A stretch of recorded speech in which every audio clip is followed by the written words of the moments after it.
What's going on, Tamers? East here. Stronger, faster, trimmed, more aerodynamic, lighter, you get the picture. Also, losing his sanity trying to build Galamon right now. I'm in it, folks. I'm like digging into the EX4 Chaos Galamon conspiracy theories at this point. Anywho, enough of my woes. We've just wrapped up the second week of the BT19 Xros Evolution events over here in Asia, and some big trends are already starting to emerge.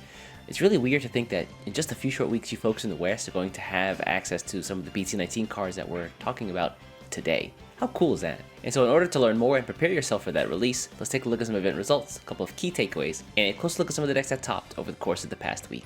Diving into last week's results, it's clear that Lord Nightmon has become a menace. The last time this card had any huge effect on the game was back in BT5 when it was in yellow, but since taking its talents over to purple, it's back on top. If you're interested here, I actually recently did a video about Lord Nightmon and what makes that deck so strong, so definitely check it out on the channel. But the long and short of it is, for a deck that can quickly set up, check for security in a turn, has collision, piercing, de-digivolve, and the ability to prevent de-digivolution plus alliance plus 3k, it's really easy to see why this deck is so strong. And because of the speed and strength of that deck, it feels like the entire playing field has become much more aggressive as a result, with things like Fenrir Lugamon, Taki Mikazuchi, and Red Hybrid right at its heels. And for all of you Cross Wars fans out there, probably like you watching, I also had great expectations for Crossheart and the Twilight decks, but it seems like over the course of the last week, Blue Flare was the biggest winner.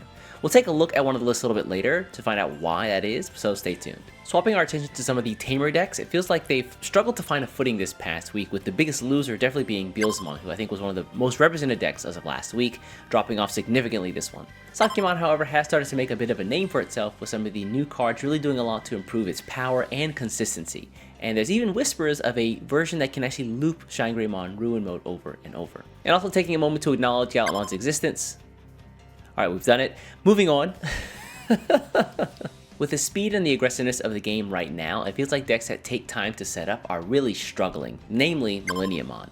This deck, in many cases, you can die before you even get to your level 7. And I was telling a friend last week, with how much de-digivolve is in the game at this point, if I got to my level 7 and then you de-digivolve me 3 stages, I'm gonna be mad as hell.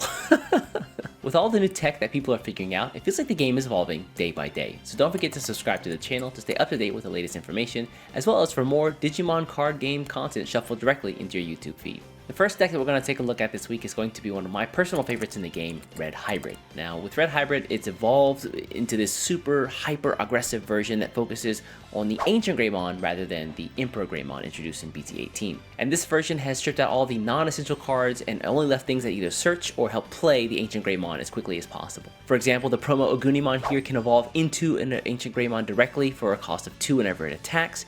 You've also got the BT17 Burning Greymon and Agunimon, who can together warp into an Ancient Greymon as well. There is a downside though, and that is both of these cards have the unfortunate effect that at the end of the turn the Ancient Greymon will be deleted, but you can turn that negative into a positive thanks to the analog use to get your turns back whenever it's destroyed and gain memory and hatch eggs. Additionally, he's also going to let you sink cards into the trash that you can use for your Takia and Koji tamers in order to slot Digimon underneath them as sources to be used for the Ancient Greymon as well. And when combined with something like the BT4 Ancient Greymon, who gets security tech +1 for every Digimon that's a hybrid or has Greymon in its name and its sources, that can add up pretty quickly. Lingering on the Takia and Koji tamer for just a moment here, their end of turn abilities let you attack in like a pseudo blitz style, combined with something like the level 4 Gigasmon, which can give a Digimon rush whenever it evolves, is like the perfect way to end and close out a game. What I really like about Red Hybrid is that it's straightforward, simple, and has really effective game plan. And so if you're just hopping to the game, or you want to experience raw power, this is a perfect deck for that. Blue Flare has always been a deck that's been tough for me to fight against. Shout out to my friend Hobby, who made this deck a menace back when he gave it a run a couple months or a couple of years back at this point. Wow, man, time sure moves fast in Digimon. But anyway, this version of this list actually only uses a couple of the new cards and sprinkles them in alongside most of the old stuff. So for example here, if you're just looking at the level 4s and below, actually let me clean up this weird horizon pan shot they're doing just a moment. Alright, there we go. Like I said, at the level 4s and below, there's only like a single card or new card sprinkled in here, and that being the level 3 Gaussmon, who lets you cycle cards under your tamers and then draw, not only on play, but also on deletion. From there, the game plan is pretty much the same. Turn 1, your opponent evolves in Raising and then plays the Digimon on board. On your first turn, you play Blazing Memory Boost, so you can get 2 searches out of 6, and then grab a tamer and play it down for free. Then your opponent pulls out of Raising. Now you have 2 Digimon on board, which is like the perfect setup for Blue Flare.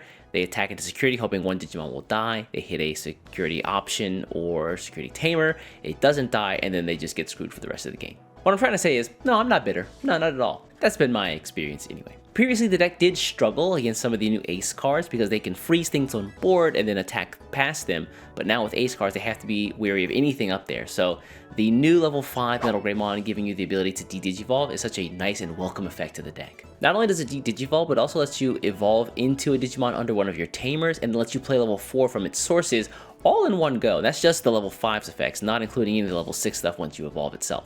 Taking a look at the other level 5, the Metal Greymon plus Cyber Launcher card, you don't always have to evolve into level 6. This guy is a fantastic choice if you're going to be able to evolve on attack. It lets you add more cards to your own sources and then also bottom deck an opponent's level 3, getting rid of some of those really pesky floodgates that the deck hates. Seiji, show Psychemon here, the bane of all cross-art decks. And because Blue Flare operates mostly at the level 5s, they can take advantage of the ace cards by filling out their level 6s for defense. And with cards in the blue and black ace pool, you have some pretty decent choices in ace cards themselves. Things like the Vicomon ace, who can de-digivolve and then freeze, as well as the Seraphimon, who can recover and then bounce cards to hand. And this is just the tip of the iceberg. When you have things like the Shadow Seraphimon ace or things like Mega Gargomon ace at your disposal, this deck can be incredibly problematic to fight against. A lot of players are saying that Blue Flare might be the biggest winner among all the cross-art decks in this set, and even though I'm a little biased against it, looking at this list, they might be right.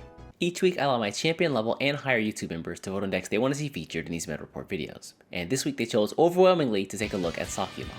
If you'd like to vote on decks that you want to see covered in these kinds of videos, as well as some other cool perks or bonuses like early access to my content, consider becoming a champion level member or higher today. Again, I want to give a huge shout out to all the folks who help support the channel and keep it going, and with that, let's take a look at Sakiyamon. So the first time that I fought against Sakiyamon, I luckily high rolled and my opponent low rolled, so I didn't really get to see how the deck functions. But the second time I played against Sakiyamon, I leaned back after the game and was like, that fox fucked me up.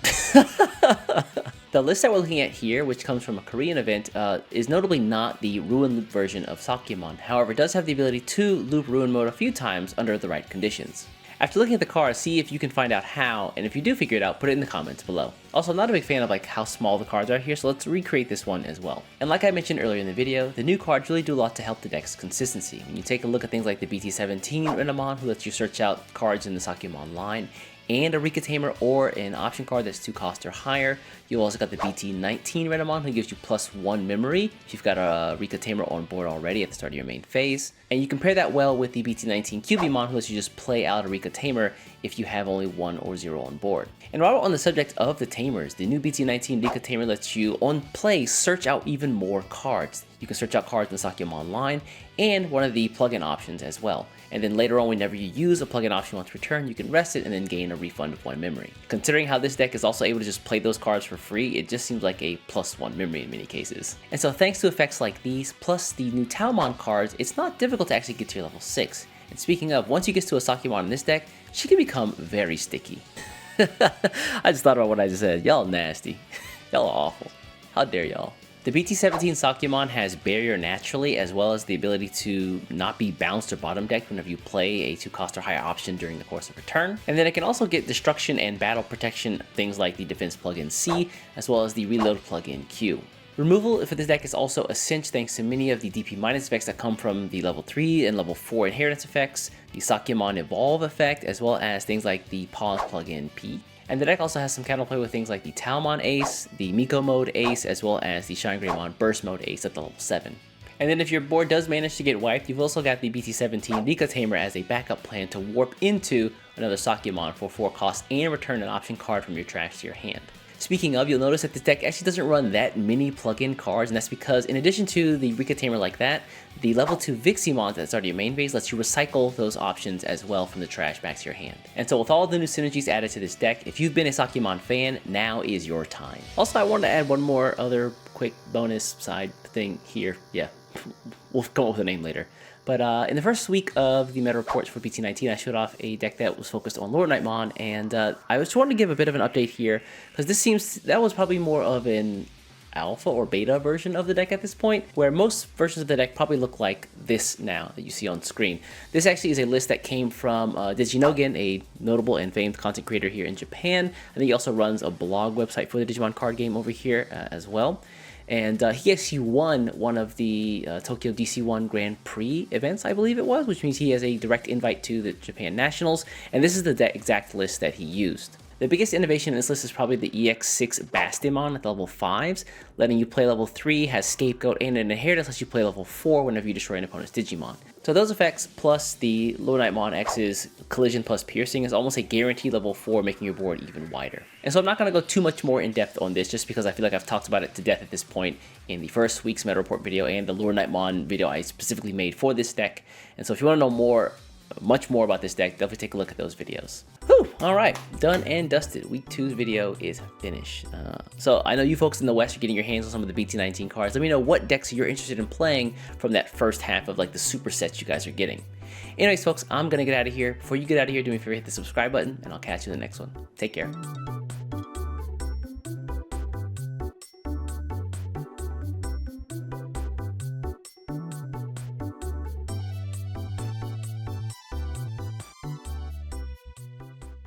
Y'all nasty.